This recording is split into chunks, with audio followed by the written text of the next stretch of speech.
बिस्मिल्लाहिर्रहमानिर्रहीम। आजकल मोड जो है वो तो ऐसा है जनाब कि हर बंदा ये सोचता है और देखता है और देखना चाहता भी ये है जनाब कि वोट किसको पड़ेगा, कौन सी पार्टी जीतेगी, कौन वजीर आजम बनेगा, और उसके अलावा मेरे ख्याल में किसी का इधर उधर ध्यान नहीं है। लेकिन मैं आपका ध्यान उस तरफ लेके जाना चाहता हूँ जो रियलिटी है। रियलिटी ये है कि हमारी जो इकोनॉमिक कंडीशंस हैं, इकोनॉमिक सिचुएशन है इस मुल्क की, पाकिस्तान की, वो इतनी सीरियस है कि मेरे ख्याल में ये बड़ा टिपिकल सेंटेंस है लेकिन मुझे यूज़ करना पड़ रहा है और ये इसमें हकीकत भी है, and I really mean it, कि इतनी सीरियस है हमारी कंडीशन इकोनॉमिकली कि पहले शायद 70 साल में इतनी कभी नहीं सीरियस थी। अब अगर हम इस सिचुएशन में आ गए हैं और पहुंच गए हैं कि जहां पे हमारे पास पैसा नहीं है, पैसे नहीं है हमारे पास, तो हमारे नेशनल इंटरेस्ट जो है वो भी कॉम्प्रोमाइज हो जाते हैं। ऑब्वियसली नेशनल इंटरेस्ट तो कॉम्प्रोमाइज होगा जब हमारे पास पैसा नहीं होगा हमारी जेब में, तो मुल्क के जो नेशनल इंटरेस्ट है उनको कॉम्प्रोमाइजिंग सिचुएशन में पड़ जाते हैं। वो जब कॉम्प्रोमाइजिंग सिचुएशन में पड़ेंगे तो वो इसलिए पड़ेंगे कि हमें किसी ना किसी से पैसा लेना पड़ेगा अपने अखराजात चलाने के लिए। ये मुल्क है, मतलब कोई घर को भी चलाने के लिए अगर आप किसी से पैसा लेते हैं तो आपको कुछ कहीं ना कहीं कॉम्प्रोमाइज़ करने पड़ते हैं। सो ये मुल्क है और इस मुल्क के इंटरेस्ट है, उन पे भी कॉम्प्रोमाइज़ करना पड़ जाता है।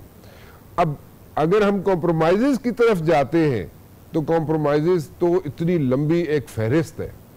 अब वो फहरिस्त बहुत लंबी है कॉम्प्रोमाइज़ की, क्योंकि आप जाएंगे IMF के पास, IMF के पास जाने के अलावा आपके पास कोई चारा नहीं है। अब IMF से बचने की कोशिश सब करते हैं, कहते भी हैं, लेकिन उसके अलावा चारा नहीं है। एक और जो सिचुएशन बनती है, जो लोग कहते हैं जनाब कि हमें शायद चाइना जो है बेल आउट कर देगा। चाइना बेल आउट कर सकता है आपको, लेकिन चाइना भी आपको बेल आउट करेगा तो उसकी भी कोई टर्म्स एंड कंडीशंस होंगी। कोई पैसे ऐसे तो आपको नहीं दे देगा ना कि आप किसी के पास जाएंगे और आप कहेंगे जी कि मुझे पैसे चाहिए, तो वो कहेंगे ले लो पैसे यार। ऐसे नहीं है, आपको पैसे दिए जाएंगे तो उसके साथ भी कोई टर्म्स एंड कंडीशंस अटैच्ड होंगी। नाउ इस सिचुएशन तक जो हम पहुंच गए हैं और जो आज हमारे सामने सिचुएशन है, इसको बहुत सीरियसली लेने की जरूरत है। अब मेरे पास इसके सॉल्यूशन है, मैं सॉल्यूशन पेश कर सकता हूं इसका। अब मसला यह है कि फॉरेन इन्वेस्टर पाकिस्तान में आता नहीं है। क्यों नहीं आता जी? इसलिए नहीं आता कि फॉरेन इन्वेस्टर कहता है जनाब कि मैं जाऊंगा 4 साल 5 साल में, मैं जब अपना काम शुरू करूंगा, रोल होना शुरू होगा तो पता चलेगा किसी और की हुकूमत आ गई है और फिर जनाब सारी जो सिचुएशन है बैक टू स्क्वायर वन वाली हो गई है। क्यों बैक टू स्क्वायर वन हो गई है? कि जो नया हुक्मरान आया है उसने कहा नहीं जी नहीं, वो पिछला आदमी जो था या पिछला हुक्मरान जो था वो उसको तो कुछ पता ही नहीं था, मुझे सब कुछ पता है और अब से जनाब सिचुएशन ऐसे चलेगी ना। जो सिचुएशन जब ऐसे चलने वाली बात होती है तो फिर बैक टू स्क्वायर वन पे आ जाती है बात, और फिर एक नए सिरे से एक नई पॉलिसी आती है, नई जनाब तरीकाकार अपनाया जाता है। और जो फॉरेन इन्वेस्टर होता है वो कहता है जनाब कि ये क्या हो गया, मैं तो 5 साल किसी और फ्रेम ऑफ माइंड के साथ आया था, ये अगले 5 साल जो अब मुझे लेके चलने पड़ेंगे ये किसी और फ्रेम ऑफ माइंड के साथ चलने पड़ेंगे। सो मेरे पास हल है इस चीज का। मेरे पास हल ये है कि हर पॉलिटिकल पार्टी जो है उसमें से एक बंदा या 2 बंदे नॉमिनेट किए जाएं जो इकोनॉमिक एक्सपर्ट्स हो, और उन बंदों को बिठाया जाए एक कमरे में कि जी आप बैठ जाएं इस कमरे में, इस कमरे से बाहर आपने नहीं निकलना। और उस कमरे में जब वो लोग बैठे, पॉलिटिकल पार्टीज जो अपने बंदे नॉमिनेट करें और उन बंदों को अपने वहां पे बिठाए कि जनाब ये इकोनॉमिक एक्सपर्ट्स हैं, जैसे PTI है, नून लीग है, पीपल्स पार्टी है, जमात इस्लामी है, कोई भी पार्टी है, MQM है, जो भी लोग हैं, वो अपने एक 2 बंदे नॉमिनेट करें और उनको एक कमरे में बिठा दें। देन उनके साथ आप बिठा दें उन लोगों को जो लोग के इकोनॉमिक एक्सपर्ट्स हैं, जिनको वाकई पता है कि इकोनॉमी होती क्या है, उनको भी साथ बिठा दें उनके। सो पॉलिटिकल रिप्रेजेंटेशन आ गई आपकी और उसके साथ जनाब इकोनॉमिक एक्सपर्ट्स आ गए। उनको आप कहें जी कि आपने रहना इसी कमरे में है, इसी बिल्डिंग में है, और आप यहाँ पे रहें, खाएं पिए सोएं जो दिल करता है, लेकिन हमें एक पॉलिसी चाहिए 15 साल की। 15 साल की पॉलिसी हमें दे, हम 15 साल की पॉलिसी बनाएंगे और उसके साथ हमें जनाब इसके रूल्स एंड रेगुलेशंस होंगे, और वो रूल्स एंड रेगुलेशंस ये होंगे कि इस पॉलिसी को कोई भी अनडू नहीं कर सकेगा, खत्म नहीं कर सकेगा, चाहे किसी की भी हुकूमत आए, चाहे किसी भी की भी हुकूमत आए, किसी भी पार्टी की हुकूमत आए। इकोनॉमिक पॉलिसी जो है, जो आज आप बनाएंगे, चाहे पॉलिटिकल पार्टीज के जो रिप्रेजेंटेटर्स हैं वो बैठे हो, इकोनॉमिक एक्सपर्ट्स बैठे हो, जो आज पॉलिसी बनेगी वो 15 साल तक बिल्कुल उसी तरह चलेगी और उसमें कोई चेंजेस नहीं आएंगे, चाहे नून लीग की गवर्नमेंट आए, चाहे पीपल्स पार्टी की गवर्नमेंट आए, या पीटीआई की गवर्नमेंट आए, इसी तरह चलेगा ये सारा सिलसिला। और वो पॉलिसी बनाने के लिए आपको 10 दिन बैठना पड़ता है, 1 महीना बैठना पड़ता है, 3 महीने बैठना पड़ता है। आप बैठें और वो पॉलिसी बनाएं ताकि वो 15 साल के लिए वो पॉलिसी जो है उस पर अमल दरामद हो सके। This is a solution which I have. I don't know आपको ये पसंद है ये बात या नहीं पसंद है, लेकिन यही मेरी नज़र में एक वाहिद तरीका है कि ये जो डे टू डे बेसिस पे हम लेते हैं पैसे, या हम ये शॉर्ट टर्म जो स्ट्रेटजी अपनाते हैं, और ये शॉर्ट टर्म स्ट्रेटजी अपना के और ये कोई 6 महीने निकाले, 3 महीने निकाले या दिन निकाले, तो उसके बाद जनाब everything goes down the drain. No, we don't want that to happen. So 15 साल की पॉलिसी बनाए, पॉलिटिकल रिप्रेजेंटेशन हो उसके अंदर, 1 या 2 बंदा हर पॉलिटिकल पार्टी के अंदर से हो, फिर उसके अंदर इकोनॉमिक एक्सपर्ट्स हो, और वो एक कमरे में, एक बिल्डिंग में बंद हो जाएं और पॉलिसी बना के निकलें, और कवानीन ऐसे बनाए जाएं कि उन पॉलिसी को कोई उसमें कोई रद्दो बदल ना कर सके। इस सूरत में आपके पास जनाब आएगा, यहाँ पे इन्वेस्टर भी आएगा, आपके पास जनाब यहाँ पे ग्रोथ भी होगी, आप अपने पाँव पे खड़े भी हो सकेंगे। अदरवाइज फिर वही सिचुएशन रह जाएगी जो आज बनी हुई है, और आज सिचुएशन ये है कि आपको आईएमएफ के पास जाना पड़ेगा। आईएमएफ अपनी टर्म्स एंड कंडीशंस आपके सामने रखेगा, और जब टर्म्स एंड कंडीशंस आपके सामने रखेगा तो वो कोई it's not going to be a hunky dory, कोई आपको आसान शराइत आपके पास नहीं होंगी। और जिस तरीके से डॉलर ऊपर जा रहा है, वो उस डॉलर से क्या हो रहा है, हमें कितने नुकसानात हो रहे हैं, वो भी मैं आपके सामने रखना चाहूँगा, क्योंकि मेरे साथ मौजूद है मलक बोस्तान साहब। मैं मलक बोस्तान साहब से चाहूँगा कि वो हमें बताएं कि हमारी करेंसी जो है, हम रोज़ रात को सोते हैं एक नया रेट लेके, और सुबह उठते हैं तो डॉलर का रेट कहीं और होता है। लेकिन ठीक है, इलेक्शंस करवाएं, इलेक्शंस होने चाहिए, इलेक्शंस ट्रांसपेरेंट होने चाहिए, आप उसके बारे में भी सोचें। लेकिन ये भी एक ऐसी कंडीशन है, ऐसी सिचुएशन है जो मैं चाहूँगा कि आप इस पर सीरियसली सोचें, बजाय इसके कि कोई नई हुकूमत आए, चाहे पीटीआई की आए, चाहे किसी की भी हुकूमत आए, चाहे सब लोग मिल के हुकूमत बनाए, पार्टीज मिल के हुकूमत बनाए, मुझे उससे कुछ लेना देना नहीं है। मुझे इस मुल्क की इकनॉमिक कंडीशन को बेहतर बनाना है, और मेरे पास जो सोल्यूशन था वो मैंने आपके सामने रख दिया है। मलक बोस्तान साहब इससे एग्री करते हैं, नहीं करते, मैं इनसे पूछ लेता हूँ, और कुछ लोग और भी आपके साथ लेके आगे चलूंगा। मलक साहब, what do you think, is this solution जो मैं सामने लेके आया वर्केबल? जी नहीं, बहुत अच्छा सोल्यूशन है, और मैं समझता हूँ आपने जो बात की है बहुत बड़ी बात है कि कोई भी हुकूमत आए, कोई भी जाए, लोगों को ये यकीन हो कि जो पॉलिसी बनी उससे कोई अमेंडमेंट नहीं कर सकता। ठीक। और हम जो इन्वेस्टमेंट करें ये हमारी महफूज है। मैं आपको मिसाल दूं कि जो रेकोडेक का मंसूबा था जी, और रेंटल पावर प्लांट का जो मंसूबा थे, दोनों गो पीपल पार्टी ने किया, उससे पहले किसी और हुकूमत ने किया, उसका चौधरी इफ्तिखार साहब ने 100 मोटर लेकर उसको बंद करा दिया जी। आज उसी सज़ा पाकिस्तान भुगत रहा है। इंटरनेशनल सेटलमेंट कोर्ट में $1 अरब हमारा रेंटल पावर प्लांट पे प्लेंटी लग गई है, और $11 अरब हमें रेकोडेक पे लग गया। बिल्कुल। तो मैं यही चीज़ें, अगर ये चीज़ें ना होती तो जब आप एग्रीमेंट करते हैं, हमारे लोग एग्रीमेंट पढ़ते नहीं है, और वो जो है अपने, अब मैं क्या कह सकता हूँ के चक्कर में, हाँ, अब मैं क्या, मैं नहीं कहता, लेकिन ये होता यही है कि वो उनको इसका बिल्कुल ज़रा बराबर भी नहीं ख्याल होता कि मुल्क को कितना भयानक इसका सामना करना पड़ेगा। आज पाकिस्तान के पास डॉलर देने के लिए कुछ भी नहीं है। $12 अरब की तलवार वो हमारे सर पे लटका दी गई है। अगर आलमी अदालत के कानून है, अगर हम आपस में उनसे सेटलमेंट नहीं करते तो हमारे ऊपर ये प्लेंटी लग जाएगी, और हमारे जो है जहाँ भी एसेट होंगे वो फ्रीज हो जाएंगे। तो $12 अरब हमने देना है। जी जी, ये इंटरनेशनल सेटलमेंट जो कोर्ट है उसने पाकिस्तान के खिलाफ फैसला दिया है, और इन्हें मौका दिया है कि आपस में सेटलमेंट नहीं करेंगे फिर आलमी अदालत में चला जाएगा। ओके, सो $12 अरब तो एक हो गया, मैं साथ साथ लिखता जाऊँ थोड़ा। जी जी। तो इसके अलावा हमारी करेंसी जो आप कहते हैं रातों रात डिवैल्यू हो जाती है और लोगों को पता ही नहीं होता, तो हमारी करेंसी का ये हाल हो गया। आज नेपाल की करेंसी हमसे ज्यादा मजबूत हो चुकी है। अच्छा। नेपाली डॉलर $112 के बराबर है। अफगानी वो 92 के बराबर है। अच्छा। तो ये हमारी हालत है। बांग्लादेश 87 के बराबर है, इंडिया 87 के बराबर है। तो हम पूरी जनूबी एशिया में सबसे ज़्यादा हमारी करेंसी गिरी है, और इसकी वजह से आपको कौन एतबार करेगा जब हमें अपनी करेंसी पे एतबार नहीं है। तो हमारी तो मैशत बिल्कुल तबाह हो चुकी है इस वक्त। और मैं समझता हूँ किसी अमेरिकन सदर का कॉल था कि उसने कहा किसी कौम को गुलाम बनाना हो तो उसके दो टूल होते हैं, एक या तो उसकी तलवार ज़बरदस्ती करें या उसको कर्जे में जकड़ दें। बिल्कुल। पाकिस्तान में ये दोनों टूल इस्तेमाल किए गए।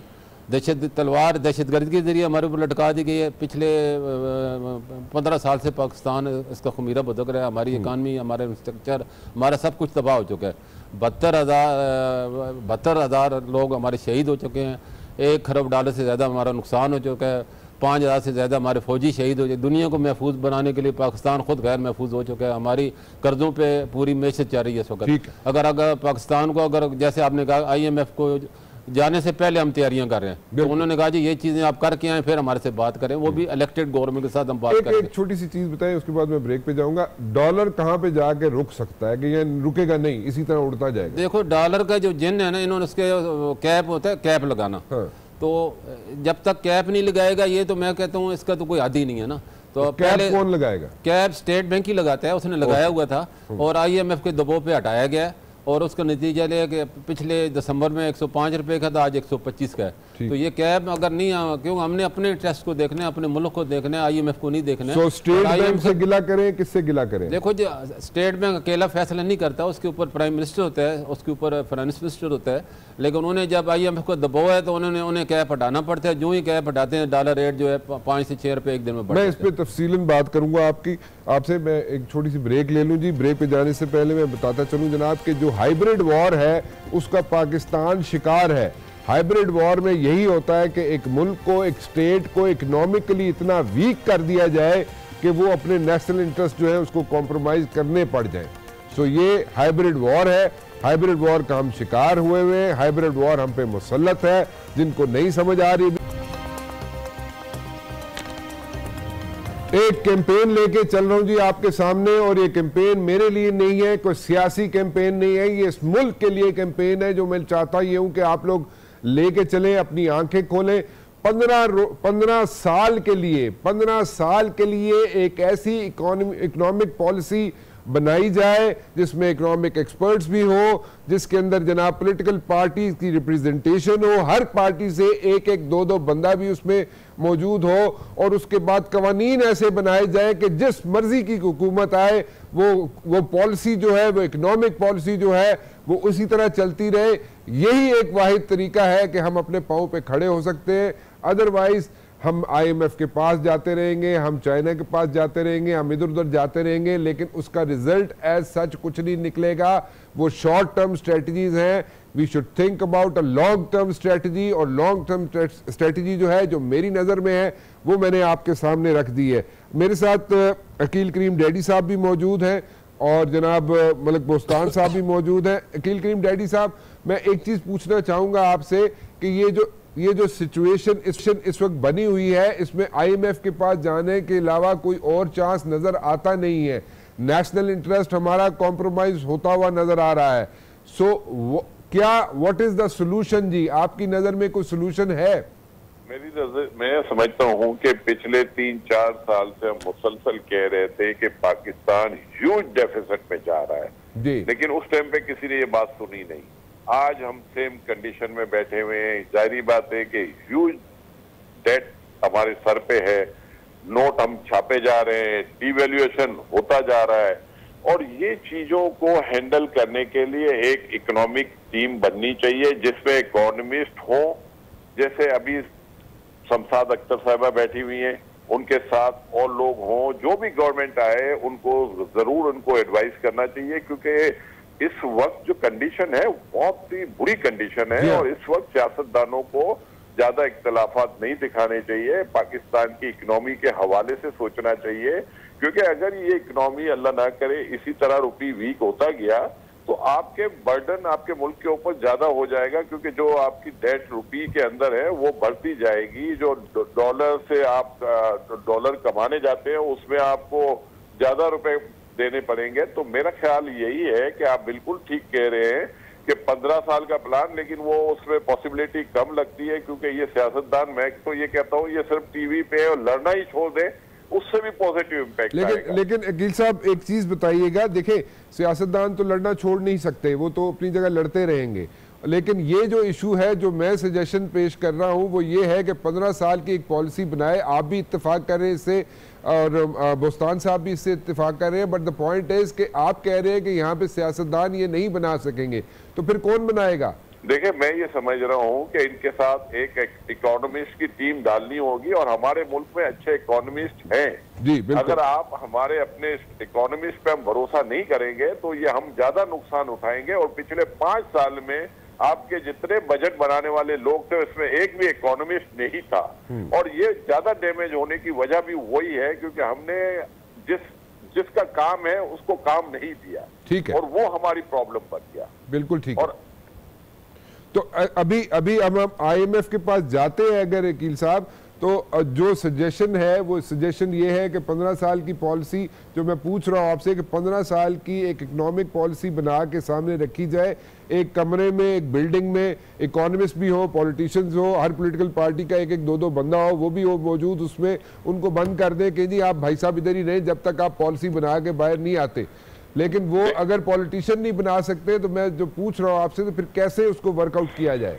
देखें, अभी हमारे पास गुंजाइश नहीं है। सबसे पहली बात मैं आपको ये बता दूं कि जो इलेक्शन जीतेगा सबसे ज्यादा मुश्किल में उसने आना है। बिल्कुल ठीक है, क्योंकि ये जो इलेक्शन है ये हलवा नहीं है जी, ये आपके गले का फंदा है।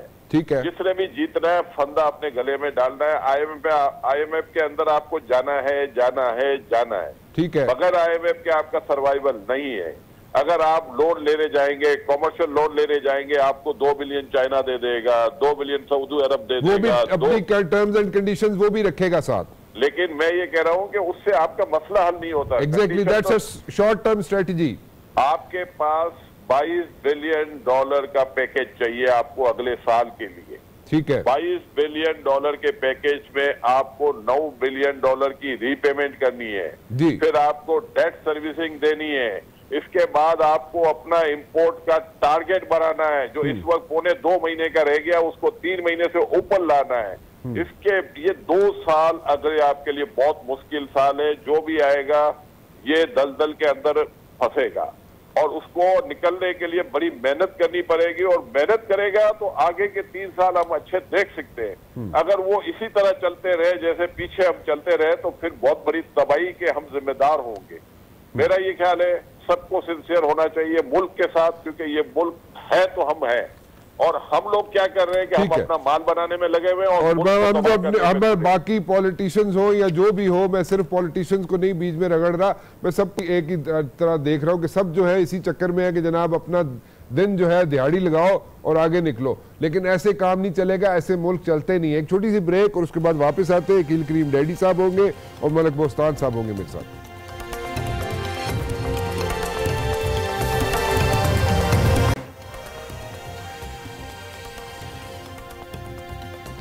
एक सजेशन है जी मेरे पास जिसको लेके आज मैं आगे चल रहा हूं। मेरी सजेशन जो है वो ये है कि 15 साल के लिए एक इकोनॉमिक पॉलिसी बनाई जाए, उसके अंदर इकोनॉमिक एक्सपर्ट्स हो, उसके अंदर जनाब हमारे पॉलिटिकल पार्टीज की रिप्रेजेंटेशन हो, जो पॉलिटिकल पार्टीज नॉमिनेट करे बंदा कि जनाब ये इकोनॉमिक एक्सपर्ट है हमारा, वो भी मौजूद हो, और उन सबको एक बिल्डिंग में एक कमरे में बिठा दिया जाए और उनको एक टास्क दिया जाए कि जनाब ये टास्क है, हमें 15 साल की इकोनॉमिक पॉलिसी चाहिए, और उस पॉलिसी को कोई पॉलिटिकल पार्टी या कोई हुकूमत, चाहे किसी की भी हुकूमत आए, उसको चेंज ना कर सके।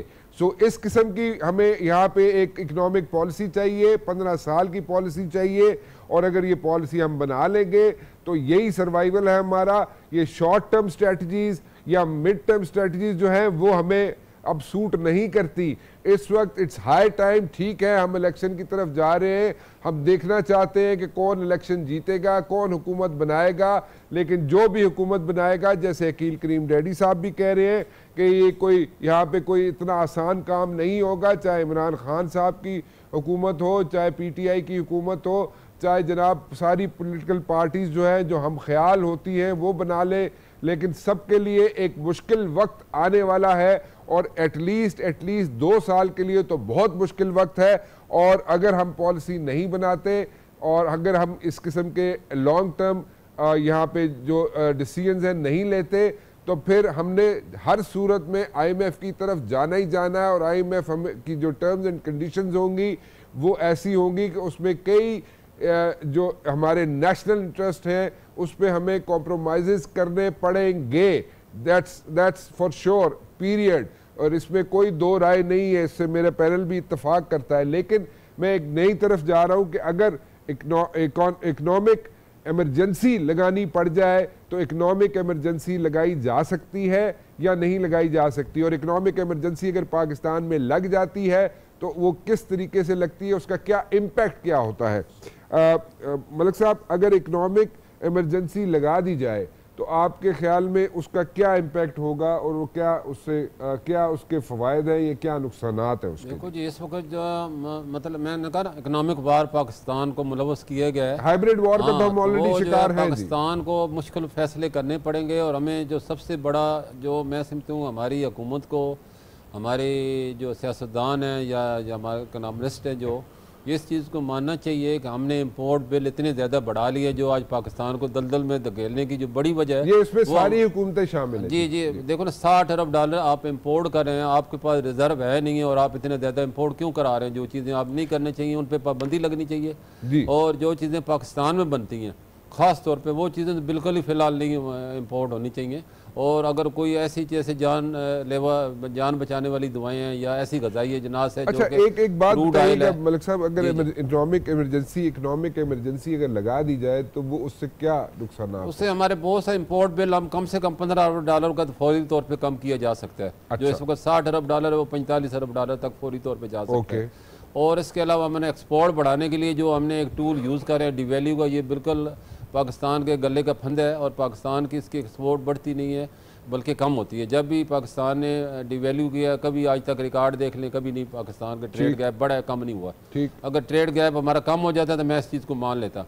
जैसे कि मैंने पहले मिसाल दी है, अफगानिस्तान जैसा कंट्री जिसकी LC नहीं होती, जिसकी LC एक्सेप्ट ही नहीं होती, उसका जो है हमारे से ज़्यादा स्ट्रांग है उसका रुपया। नेपाल देख लें, उसका रुपया हमसे ज़्यादा। बांग्लादेश देख लें तो उससे मतलब वो भी तो सर्वाइव कर रहे हैं ना। बिल्कुल, हमें वैल्यू एडेड में होना होगा, प्रोडक्शन में होना होगा। इकोनॉमिक इमरजेंसी लगा दी जाए मलिक साहब तो उसका फ़ायदा है, उसका बिल्कुल फ़ायदा है। हमें कई मुश्किल फैसले करने होंगे, इंपोर्ट बिल कम, कई चीज़ों पर बैन लगाना होगा, ख़ास तौर पर उन चीज़ों पर जो कि पाकिस्तान में बनती हैं, तो बहुत ज़्यादा हम अपना इंपोर्ट बिल कम कर सकते हैं। ओके, अकील साहब, अगर इकोनॉमिक इमरजेंसी लगा दी जाए तो उसका फ़ायदा है मुल्क को, आप एग्री करते हैं इस चीज़ से? और हमें इकोनॉमिक इमरजेंसी लगानी चाहिए या नहीं? जी, अभी हमारे पास दूसरे स्टेप्स हैं।